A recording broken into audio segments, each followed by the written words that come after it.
Bom dia para todos, a paz do Senhor. Nosso comentário bíblico de hoje está no livro do profeta Joel, capítulo 2 e o versículo 28, que diz: E há de ser que depois derramarei o meu espírito sobre toda a carne, e os vossos filhos e a vossa filha profetizarão, e os vossos velhos terão sonho, e os vossos jovens terão visão. E também sobre os servos e as servas, naqueles dias derramarei o meu espírito. Então nós vemos aqui, meus amados irmãos, que o livro do profeta Joel foi um livro escrito, do Antigo Testamento, que fala sobre o derramamento do Espírito Santo. A gente sabe que antes o Espírito Santo era dado sob medida, antes o Espírito Santo muitas vezes se apossava dos profetas, se apossava dos sacerdotes, se apossava dos homens de Deus, que quando o Senhor determinava para a luta. Mas aí nós vemos aqui que Joel, escrevendo 830 anos de Cristo, ele falou da promessa desse Espírito Santo que viria a ser derramado na sua plenitude. Enquanto no Antigo Testamento ele se derramava sobre o rei, sobre o sacerdote, sobre o profeta, agora, nesse último tempo, quer dizer, no último dia, esse último tempo começou com a vinda de Jesus,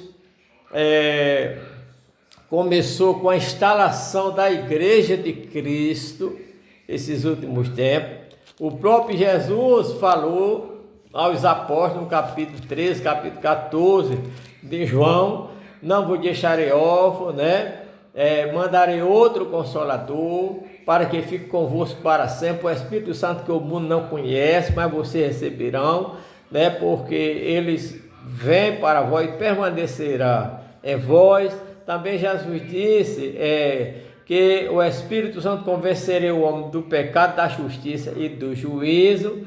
E antes de subir para o céu, lá em Atos dos Apóstolos, capítulo 1, Jesus disse aos seus discípulos que ele não se ausentasse de Jerusalém até que do alto fosse revestido de poder. E aí nós vamos lá para o capítulo 2 de Atos dos Apóstolos, que diz que chegando o dia de Pentecoste, todos estavam reunidos no mesmo lugar, de repente veio do céu um vento veemente, e também eles ouviram voz repartida como que de fogo, e repousou sobre cada um deles, e todos foram cheios do Espírito Santo.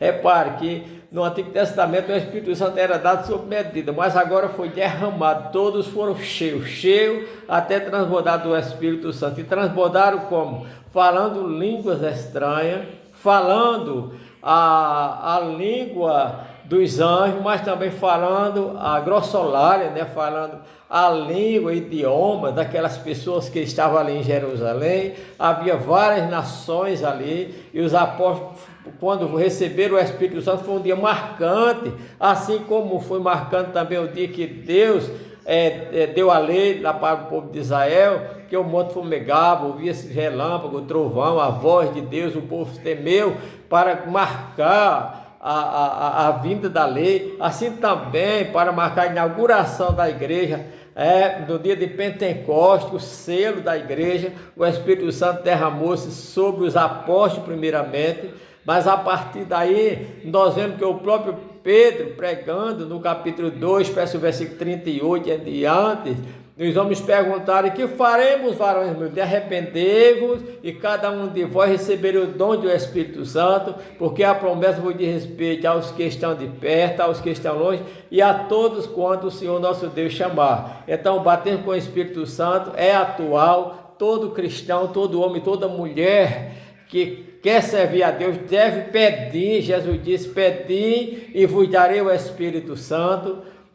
Assim o Espírito Santo deve ser pedido, desejado, assim como os apóstolos falaram em língua. Nós vemos que lá no capítulo 10 de Atos dos Apóstolos, na casa de Cornélio também, Cornélio, quando Pedro falou a palavra, ele foi batizado com o Espírito Santo e falava línguas estranhas, e aí foi um sinal de que Deus estava salvando os gentios. Também no capítulo 19, de Atos, quando Paulo chegou lá em Éfeso, perguntou: vocês já receberam o Espírito Santo quando creram? Eles disseram: nós nem ouvemos falar que haja o Espírito Santo. Então Paulo mandou que ele fosse batizado e Paulo orou ele receber o Espírito Santo. Então, irmão, o batismo com o Espírito Santo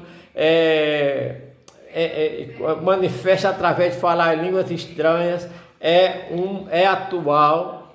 O Espírito Santo é uma pessoa de Deus que vem para habitar com nós, e é através do Espírito Santo que nós somos revestidos de poder para vencer as trevas, para vencer Satanás, os principados e as potestades. Não é com poder, não é com as armas materiais, mas sim com o Espírito Santo. Jesus diz: ficai na cidade de Jerusalém, até que do alto sejais revestido de poder. Então a igreja dos dias de hoje precisa falar, precisa ensinar sobre a vigência do batismo com o Espírito Santo. Todo crente deve desejar ser batizado com o Espírito Santo. Todo crente deve orar, deve jejuar para ser batizado com o Espírito Santo. Agora sabemos que o Espírito Santo não vai batizar o mundo, pessoas que vivem na prática do pecado. Tem pessoas aí ensinando a falar a língua, ensinando, dizendo a ser batizado com o Espírito Santo. Não precisa ensinar. O Espírito Santo desce sobre a pessoa fiel, temente a Deus, que anda em santidade, uma vida afastada do pecado. Mas aí nós vemos, meus amados irmãos, que esse Espírito Santo que era derramado limitadamente só em profeta e sacerdote e alguns reis, como nós dissemos, agora ele está sendo derramado sobre os jovens, sobre os velhos, sobre os filhos, né? A promessa aqui de Joel, capítulo 2 e 28, né? E até sobre os servos, sobre as servas, né? Nós vemos que o servo e a serva era a pessoa que não tinha muito direito, só comia depois que os senhores comiam, mas Deus prometeu agora derramar o Espírito Santo até sobre os servos, sobre as servas, né? Olha que coisa linda, né? Ele diz: derramarei meu Espírito sobre toda a carne, e vossos filhos, as vossas filhas profetizarão. É bom demais ter o dom de profecia, né? Os vossos filhos terão sonho, através do Espírito Santo Deus mostra sonho, né? E os vossos jovens terão visão, e até sobre os servos e a serva derramarei o meu Espírito. Então, batendo com o Espírito Santo, cumpriu-se no dia de Pentecostes, e se cumpre hoje na sua vida também, se você crer, aceitar Jesus como Salvador. O Senhor Jesus é aquele que batiza com o Espírito Santo. Peça o Espírito Santo, que é promessa de Deus para os últimos dias. Que o Senhor nos abençoe.